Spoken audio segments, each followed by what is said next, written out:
Good morning.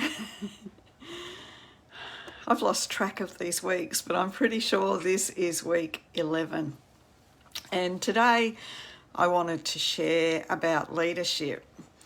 Now, some of you might say, well, I'm not in a leadership position. And actually, all of us are. We've all got to become leaders of ourselves before we can become deliberate creators, before we can become effective in our life. So everyone is a leader. If you're a mum, you're leading your kids. You're hopefully leading your kids by example as well as by word. And, if you're a bus driver, you're a leader, you're making decisions. But when I first joined the online business that I'm in, my guides came through. Now, I've been an open channel since 2014. And, I have these conversations going on in my head quite a bit. But my guides came through only a few days after I joined my business, and they were cheering me on. And I could not understand why. And I said to them, I haven't achieved anything yet. And they congratulated me because I had made the decision to do something new to change my life, that I'd actually taken the first step in leadership. So, a leader has to lead themselves. And we have to learn to lead ourselves before we can lead another.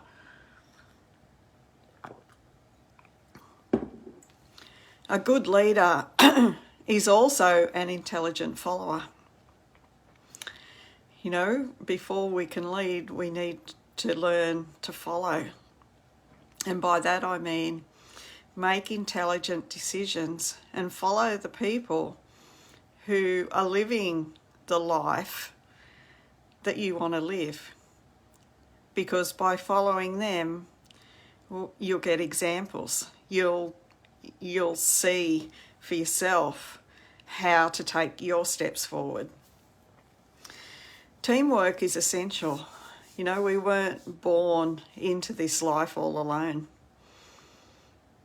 If we were meant to be by ourselves, we wouldn't have been born into a world with billions of other people. Now, no matter how many people we bump into during our journey of life, all of those people are versions of ourselves with a different face. But they're there so that we can interact and discover who we are. So a leader, a deliberate creator, right? I believe these words are interchangeable. They're a strong originator. They're creative. They have thoughts of their own. They don't necessarily follow the crowd. They're selective about who they follow. They create new ideas, and then they have the ability, the commitment and the will and the focus to be able to concentrate on these ideas until they become manifest. Now, as we concentrate on our ideas, our goal, our wants, the universe, source, God, will provide anything we need for the achievement of this goal. Whether that be other people, whether it be opportunities, whether it be situations that stretch us, whatever it is, we attract. But first of all, we have to maintain our determination, our commitment, our focus, our faith. So a leader is a visionary. They see things other people don't see. They're awake to opportunity. They see needs in the world and then they fill it. So new ideas take us in new direction, and new direction leads to new creation, and it leads to new experience, it leads to new life. Every time we make a new decision and follow it, we become a new self, a more whole self. We get to realise new aspects of who we are. And then we get to test those aspects. We get to practice them. So a true leader leads from within.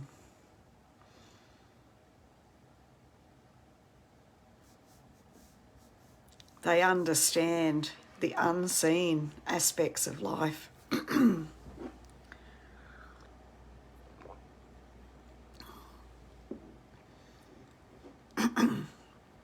They, excuse me, they understand the unseen, and they work with the laws, the universal laws of creation, to bring what they desire about. Even in lack of evidence, a true leader, being a believer and having the faith, will stay firm. And that's where most of us fall down. You know, we decide we want to create something, and we haven't got the leadership skills to maintain our focus and our desire on what we want. And as soon as something goes wrong in the outside world, we give up. You know, a lot of us will say, oh, this mustn't be meant for me. If it was, it would be easy. I know, because I used to think that, especially after following Abraham Hicks. You know, if it doesn't feel good, don't do it. That's not true. Understanding how we feel is so important, but understanding the reason for how we feel is even more important, because the reason for how we feel is always about our thoughts, the perspective that we take. And when we understand that nothing has any meaning at all until we give it meaning, you know, when we know that the universe is always supporting us, always, that everything in the universe is God, is source, so am I. And really, it's me bringing experiences my way so that I can know myself. Everything in my world is created from a frequency within me, from a belief that I've had. And through seeing it in the outside world, I'm able to understand myself and then make changes, shift my awareness. So even in lack of evidence, a leader stays true to themselves. They know what they want, and knowing the laws of the universe, they know it has to manifest. In fact, it already is. And the only reason we don't see it in our world is because we're not yet a vibrational match to it. An effective leader is calm, unwavering, focused, and have total confidence in themselves, in creation, and in the knowing that they will one day be living it. They trust their ideas. And if, you know, you've been listening to me over the past weeks, you'll be starting to get some idea of how the laws work, of how creation works. And when you truly understand that thoughts create, you would never have a thought that brings you down. You would never have a fear that you can't. You would do you would be. You would think deliberately. You would think only of what you desire, what you want to see in the world. Because truly everything that we think, that we give emotion to, becomes our world. So if you get an unexpected letter in the mail and you start creating a story around what it is and what it means, and that story doesn't serve you, and you start feeling bad about it, guess what? You're creating exactly what you don't want. It's so important to notice our thoughts and then switch them up. So they trust their ideas and they trust the direction that they're going. You know, when I joined this online world, I just knew I had to trust it. I was in such a bad place, both emotionally and financially,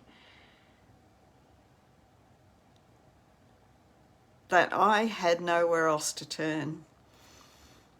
And I knew, because of the way my heart was jumping when I first discovered it, that it was something I had to follow. Now, I could have listened to my mind and I would never have gone there.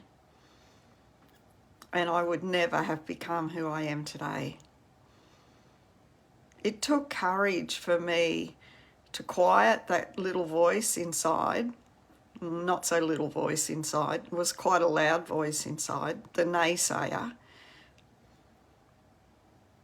To ignore that voice and go ahead anyway took great courage.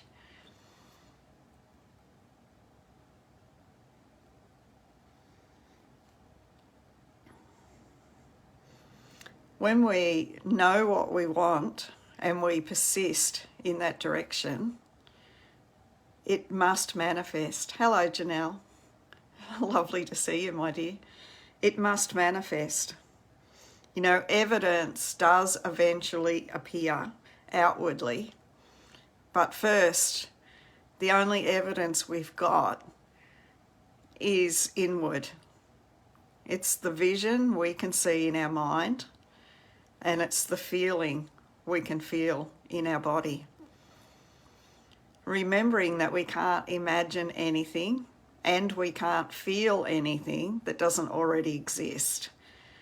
We've got to use that as proof that it's done, that it's available. So if we can see a better vision for ourselves, a better life, we have to trust that that life is available for us because we've seen it and we've felt it. It means it's done, and it's just a matter of us aligning with it. And to become a vibrational match with what we desire, action is usually necessary. And the reason we need to take action is because that action stretches us to do things that we've never done before. And in the doing, we become. Now, you know, I'm a big believer that eventually we'll be able to fine-tune our frequency so easily that the doing may not be necessary. But at this point in our evolution, we're in a physical world and it requires doing. And doing takes great courage when it's something new. I was given a quote a couple of days ago, and this person said, "No one is afraid of public speaking." Whenever we get on a stage or in front of somebody and we feel fear, it's not because we are speaking to, you know, 1 or 1,000 or 10,000 people. It's because of our own inner conversations. It's because we fear the judgment that we might receive. You know, we fear that perhaps we won't deliver or that we'll make a fool of ourselves. We worry about what other people think. And when we come to the realisation that these other people are ourself, that we're only ever meeting with ourselves, that fear dissipates. So when we realise that we're sitting here speaking to ourselves,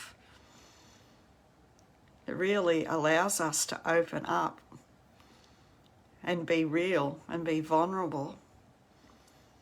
It allows us to want what we want.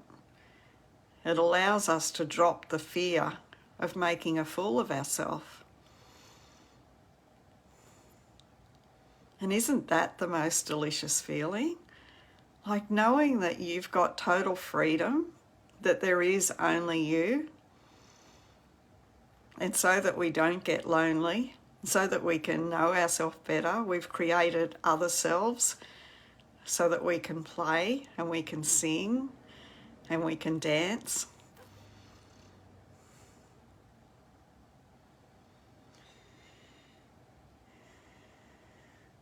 Creators and leaders, interchangeable, don't compete, ever. Leaders know there's no competition. Leaders know there's no shortage of anything because everything comes from the one source. Leaders create. And, you know, over the last 12 months working with Bob Proctor and his team, it's been the most delicious 12 months of my life. And adding that to the business opportunity that I've got, it's just like, it puts the business on steroids. It's like a superpower. And it's, I guess deliberate creation is a superpower when not many are using it. But it's not a superpower. It's something that's a natural part of each one of us.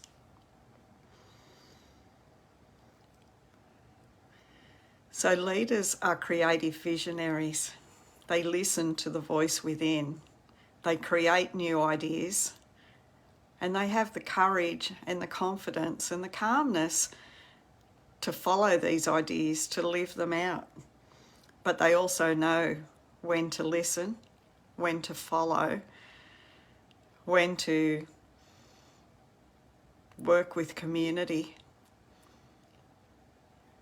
when to offer support, and when to allow it. Leaders are observant, mostly of the inner world, but they observe the outside world, not for judgment, but for feedback. They're active listeners. They listen to themselves, the little voice inside, the all-knowing voice, not the voice of the subconscious. And they listen to others. They're open-minded. They know that they don't know everything, and they accept ideas that have merit. They don't accept all ideas, but they accept those ideas that fit with their goal, that is going to take them closer to what they desire.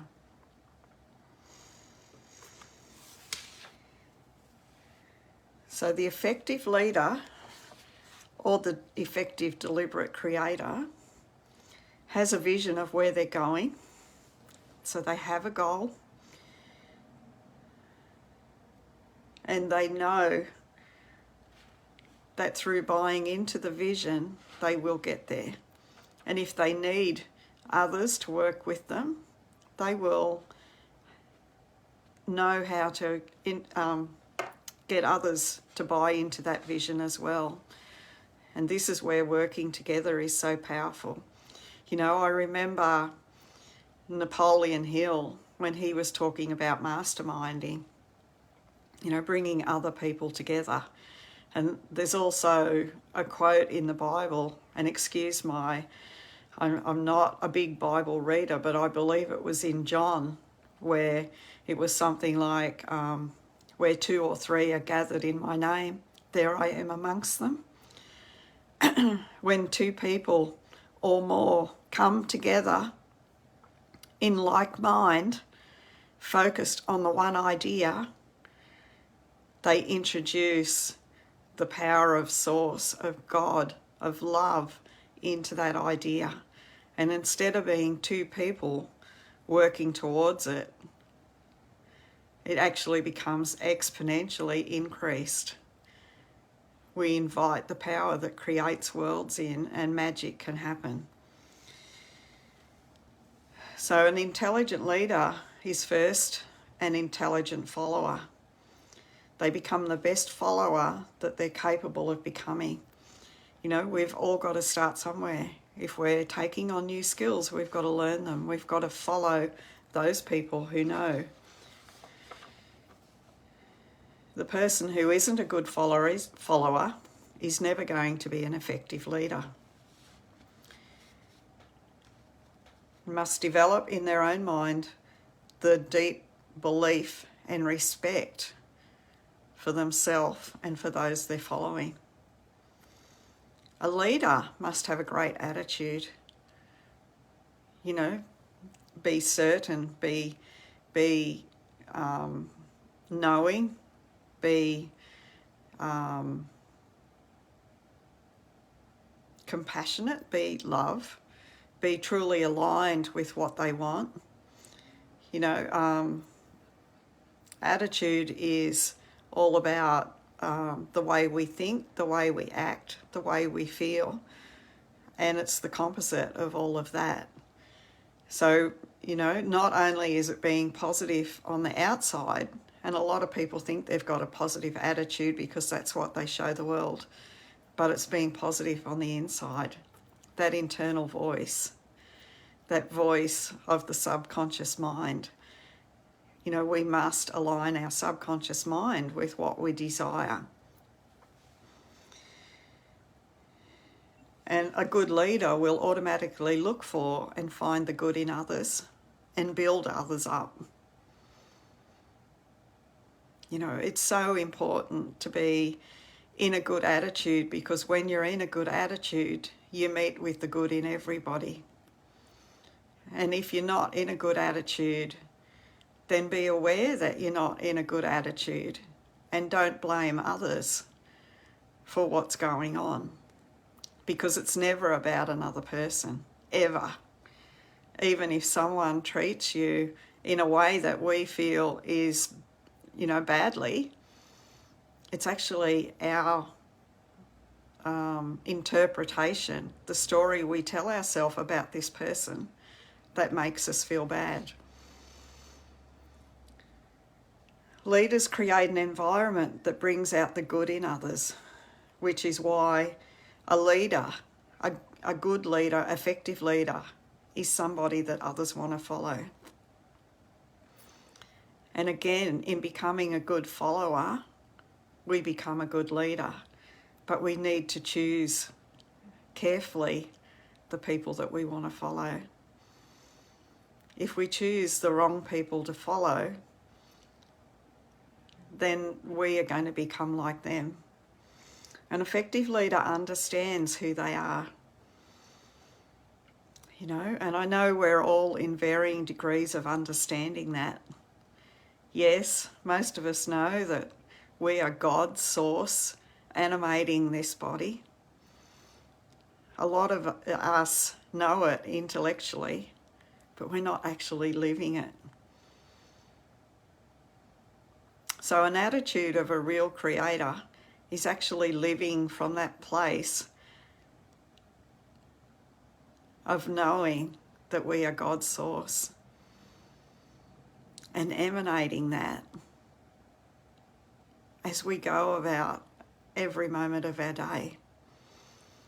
And I know I'm not that God source creator every moment of my day, but I am becoming more and more aware and in the being of that place.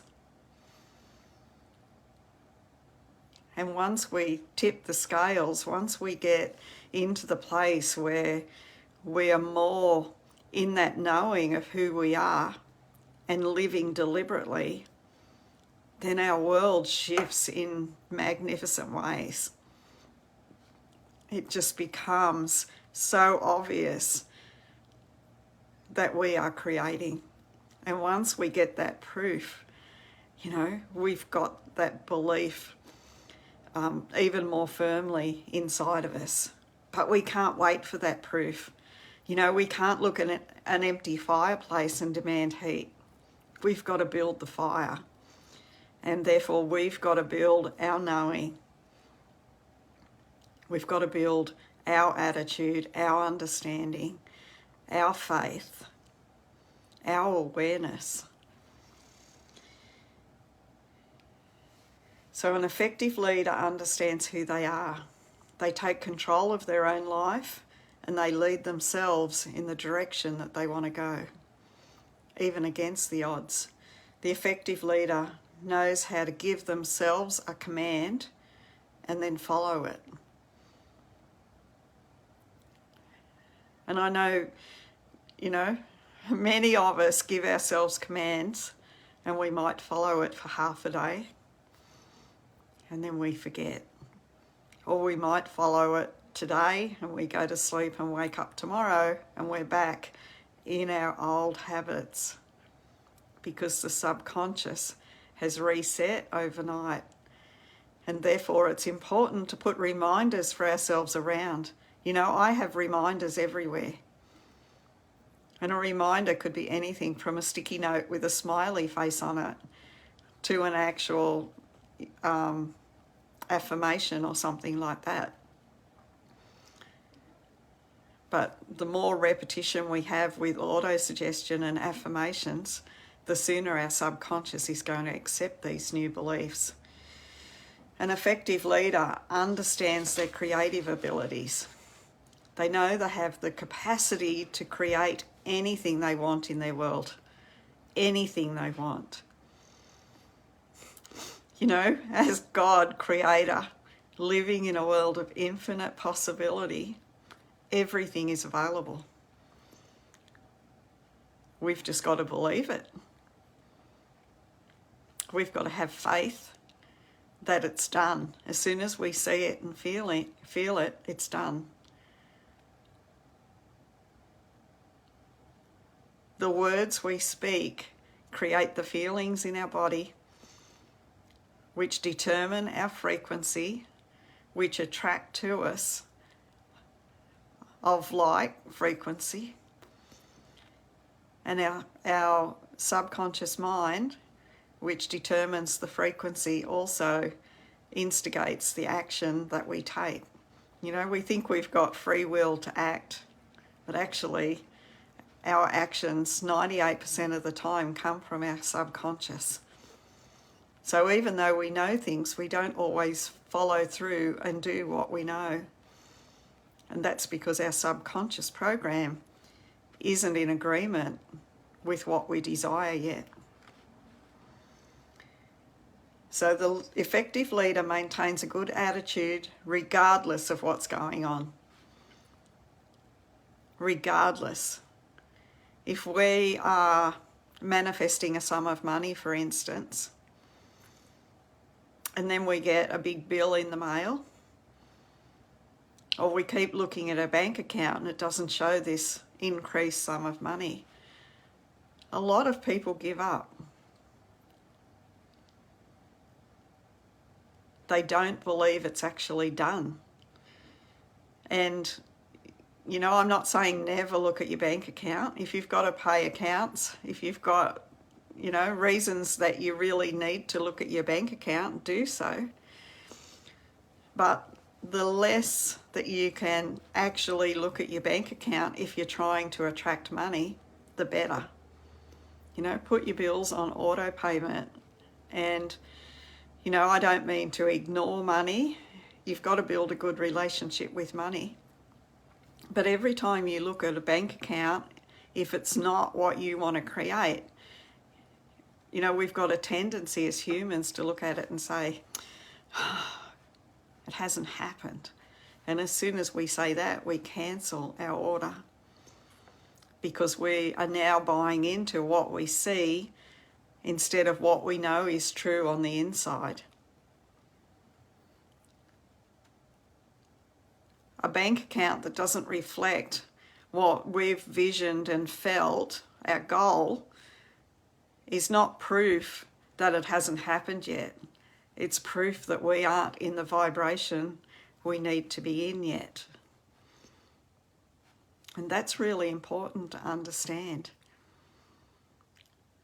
Physical proof isn't proof of lack of physical. I know that sounds a bit weird, but there is a bank account that's got exactly the amount that you're calling in it. Except your vibrational frequency at this moment is aligning with your bank account at a different stage of development.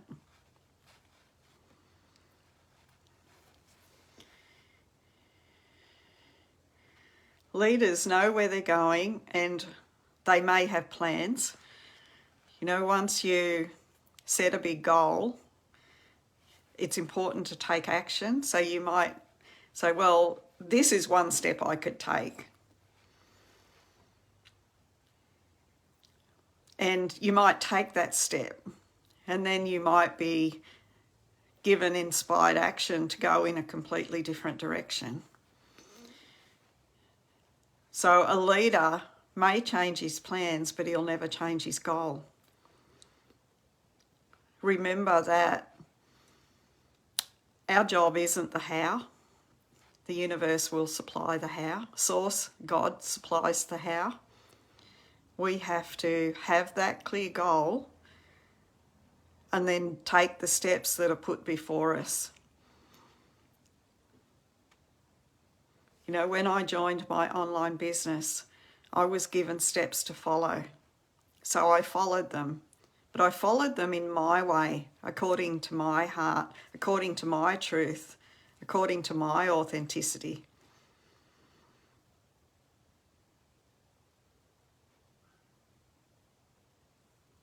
So sometimes steps will be laid out for us. We have to be brave enough to take those steps.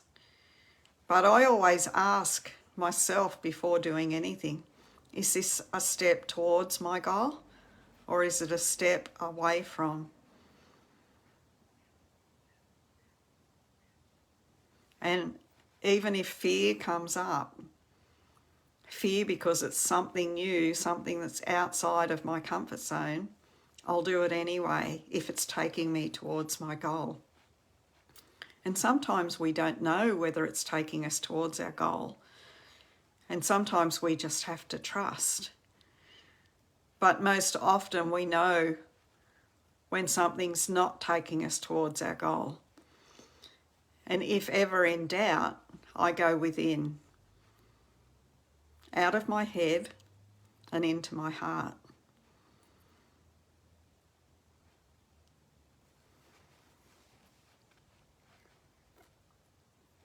Leaders understand that if a person is not prepared to do more than they've done in the past, they're never going to achieve what they desire.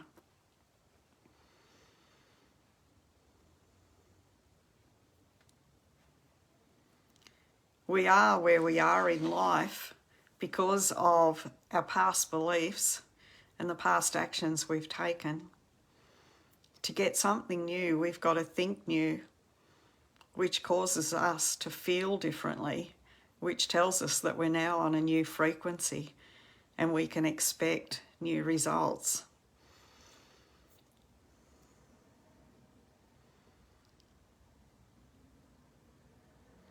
So 4 years ago, when my guides congratulated me for taking the first steps in the business, they told me that this was going to make me the leader that I needed to be. And being the shy, very lacking in self-worth and confidence self back then, said, well, I'm not sure I want to be a leader. And they laughed. And they said, my dear, you have to be a leader of yourself.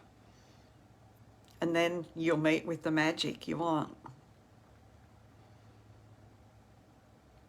And I've remembered that every time I've hesitated over these last 4 years. Am I the leader of myself? Am I prepared to do whatever it takes to give myself the life that I desire? Absolutely I am. I know that my desire comes from within. It's channeled through me by the source of myself. It's offered to me by my soul. Every true desire is offered by our soul as the seed, as a new seed for expansion. And we've got to be courageous enough to actually take that seed and plant it and nurture it and allow it to grow.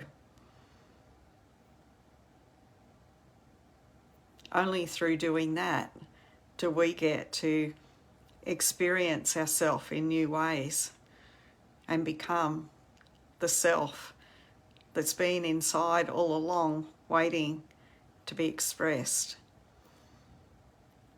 to be seen, to be accepted, to be known.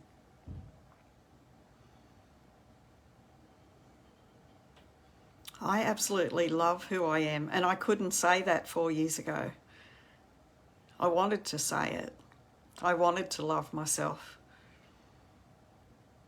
I knew I should love myself, but shoulds don't work.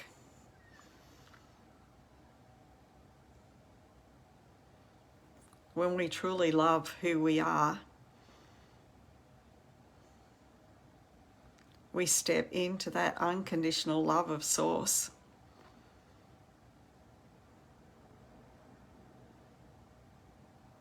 And that's what guides our every move. It's what brings the people to us that we need to meet. It calls those aspects of ourself back to us. And I feel so blessed by the people that I meet in this life, because I know each one of them is a piece of me. A piece of me coming home.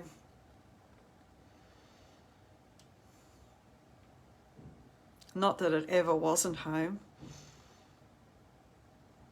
but I never became aware of those pieces of self.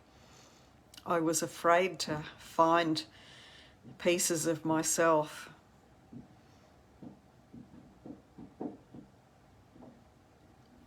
because I was afraid I was unworthy. I was afraid I was going to be condemned, judged. And I shut myself down out of hurt, avoidance, out of safety. Now I know how safe we truly are. This is nothing but me. How could I not be safe? How could I not be safe?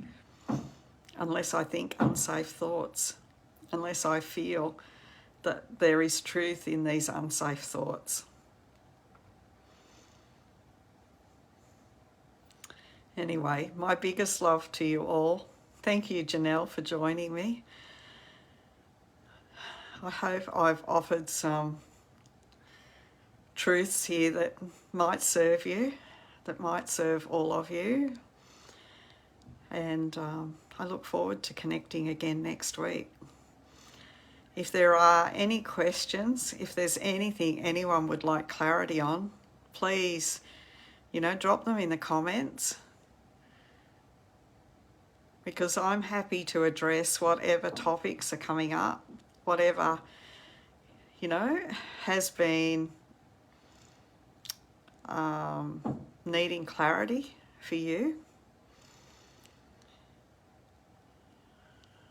So have an absolutely beautiful day, and I'll see you next week. Big love. Bye-bye.